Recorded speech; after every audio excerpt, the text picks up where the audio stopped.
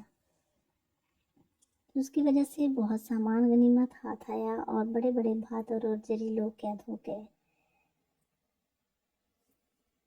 اور ایمان کا کلمہ اوثان یعنی بتوں پر غالب آیا، اور اللہ کے ولی اس کے دشمن کے سامنے سرخرو ہوئے اور دین حق باطل پر غالب آ گیا۔ سعدی رحمہ اللہ نے رائے بیان کی ہے کہ داؤد علیہ السلام اپنے 13 بھائیوں سے سب سے چھوٹے تھے۔ دراصل داؤد علیہ السلام نے بنی اسرائیل کے بادشاہ کو سنا کہ وہ جالوت اور اس کے لشکروں کو قتل کرنے پر ابھار رہا تھا اور کہہ رہا تھا کہ جس نے جالوت کو قتل کیا میں اس کو اپنی بیٹی کا نکاح دے دوں گا اور اپنی بادشاہت میں شریک کر لوں گا۔ اور حضرت داؤد علیہ السلام اپنی گلیل کے ساتھ زبردست انداز سے پتھر پھینکتے تھے۔ ایک دفعہ وہ بنی اسرائیل کے ساتھ چل رہے تھے کہ ایک پتھر نے آپ کو آواز دی کہ مجھے پکڑ لو، میرے ساتھ تم جالوت کو قتل کرو گے۔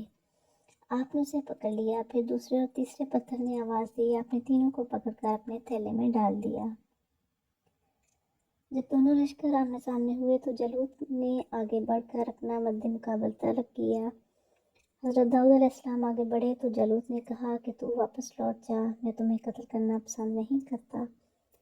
داؤد علیہ السلام نے فرمایا کہ میں تو تجھے قتل کرنا پسند کرتا ہوں۔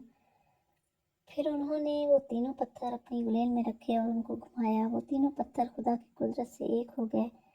پھر انہوں نے وہ پتھر جالوت کو مارا تو اس کا سر پھٹ گیا اور اس کا لشکر بھاگ کھڑا ہوا، اور طالوت نے اپنا وعدہ پورا کیا اور اپنی بیٹی کا نکاح ان سے کر دیا اور اپنی حکومت میں ان کا حکم نافذ کر دیا۔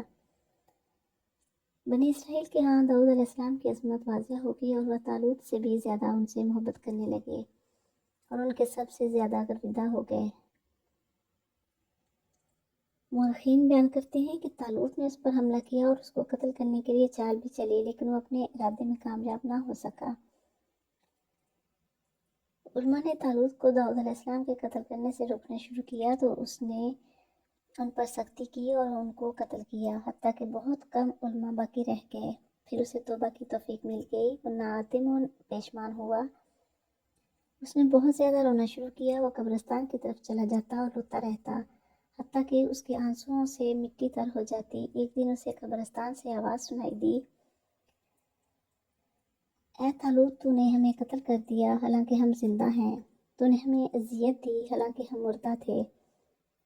اس آواز کی وجہ سے اس کا رونا اور خوف و ہراس اور زیادہ ہو گیا۔ پھر اس نے ایسے عالم کے متعلق پوچھنا شروع کیا جس سے وہ اپنے متعلق استفسار کر سکے اور کیا اس کی توبہ قبول ہو سکتی ہے۔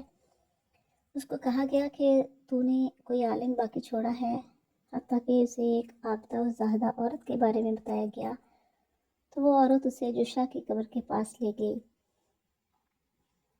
بیان کرتے ہیں کہ اس عورت نے اللہ سے دعا کی کہ جوشا علیہ السلام اپنی قبر سے اٹھے اور کہا کیا قیامت قائم ہوگی؟ عورت نے کہا کہ نہیں، البتہ یہ طالوت آپ سے پوچھنا چاہتے ہیں کہ کیا اس کی توبہ قبول ہو جائے گی؟ اس نے کہا ہاں، توبہ اس کی اس طرح قبول ہوگی کہ وہ بادشاہت سے دستبردار ہو جائے اور اللہ کے راستے میں جہاد کرے حتیٰ کہ شہید ہو جائے۔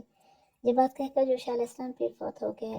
اس کے بعد طالوت نے بادشاہی داؤد علیہ السلام کے لیے چھوڑ دی اور اپنے 13 لڑکوں کو ساتھ لے کر گئے۔ ان سب نے اللہ کے راستے میں جہاد کیا حتیٰ کہ تمام شہید ہو گئے۔ اسی کے بارے میں اللہ تعالیٰ نے فرمایا اور اللہ نے اسے بادشاہت اور حکمت عطا کی اور جتنا چاہا اس کو علم سکھایا۔ تو طالوت کی بادشاہ کی مدت اس کی اولاد سمیت قتل ہونے تک 40 برس تھی۔ تو یہ ورس یہ تھا حضرت طالوت علیہ السلام کے حالات و واقعات کا ذکر، ان کا واقعہ۔ اگر ویڈیو پسند آئے تو لائک اور شیئر ضرور کریں، اگر چینل پر نئے ہیں تو چینل کو سبسکرائب ضرور کریں اپنے علمی اضافے کے لیے اور چینل کی سپورٹ کرنے کے لیے۔ اور ساتھ ساتھ بیل آئکن کو ضرور پریس کریں تاکہ ہر آنے والی ویڈیو کا نوٹیفیکیشن آپ تک پہنچ سکے۔ تو ملتے ہیں نیکسٹ ویڈیو میں کسی اور نبی کے زندگی کے حالات کے واقعے کے ساتھ۔ تب تک کے لیے اللہ حافظ۔